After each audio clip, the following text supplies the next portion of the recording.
Messieurs, dames, bonjour. Donc comme je vous l'avais dit, me revoilà à Kourou dans le cadre des missions Ariane 6, cela afin de participer à la préparation des essais en Guyane, ce dont on aura largement le temps de reparler dans d'autres vidéos, mais ça, on verra plus tard. Pour l'heure et pour l'instant, intéressons-nous plutôt à un autre sujet, celui des autres sucres utilisés pour fabriquer du Rocket Candy, et quoi de mieux que de vous le présenter à travers les meilleurs projets. C'est parti. Donc dans les faits, je vais vous présenter 3 sucres à travers 4 projets qui sont toujours parmi les meilleurs mondiaux, même si ça fait déjà quelques années pour certains qu'ils ont été réalisés, et commençons tout de suite avec celui qui se rapproche le plus de notre projet, à savoir celui-ci. Donc oui, vous allez me dire, ce moteur ressemble vraiment à celui qu'on a fabriqué, puisqu'il possède lui aussi un tube en alu, une tuyère en acier et des vis de fixation, qu'on peut voir juste là, mais il n'appartient pas à la même catégorie, et la comparaison s'arrête là. D'ailleurs, autre différence majeure entre ces deux projets, c'est qu'il fonctionnait lui à l'érythritol, ce qui n'est pas du sucre de table classique, pas du saccharose, et qui présente notamment l'avantage de permettre des longs temps de combustion, comme on peut le voir ici. Sinon, côté performance, sachez que la fusée qu'il contenait a atteint les 3 km d'altitude, ce qui est énorme avec du Rocket Candy,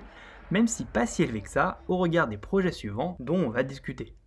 Donc je vous le dis tout de suite, et en termes de perf, là on rentre vraiment dans la cour des grands, avec deux projets qui ont utilisé un sucre qui s'appelle du dextrose. D'ailleurs, particularité de ce sucre, c'est qu'il serait moins hygroscopique que le KNSU, mais aussi plus facile à chauffer, car point de fusion un peu plus bas, donc un peu plus facile à maîtriser. Sinon, et sans plus de détails techniques sur les fusées, voici ce que ces deux projets ont donné en termes de chiffres, avec d'abord pour le premier une altitude atteinte de plus de 8 km et une vitesse de pointe à près de 1500 km/h, soit dépassement de la vitesse du son, qui pour rappel se trouve autour des 1200.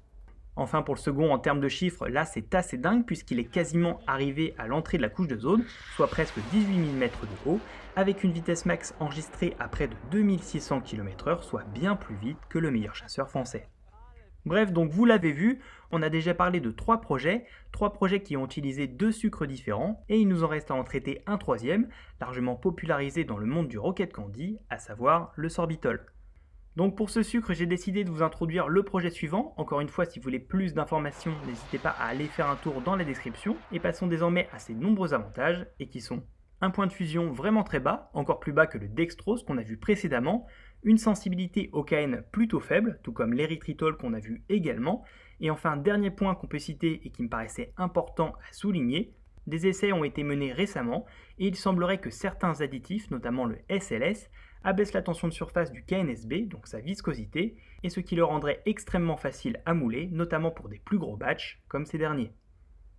Voilà, je ne vous en dis pas plus pour ces 4 projets, c'était simplement pour moi une manière de vous introduire ces 3 propergols et de commencer à en parler. Pour l'instant, on reste donc sur du bon vieux KNSU modifié, pour des raisons que j'ai déjà énoncées, que j'ai déjà expliquées. Et si vous êtes intéressé pour prendre des cours et commencer à vous intéresser au monde des fusées, alors n'hésitez pas à me contacter dans la description. A très bientôt pour d'autres vidéos, portez-vous bien et surtout, soyez prudents.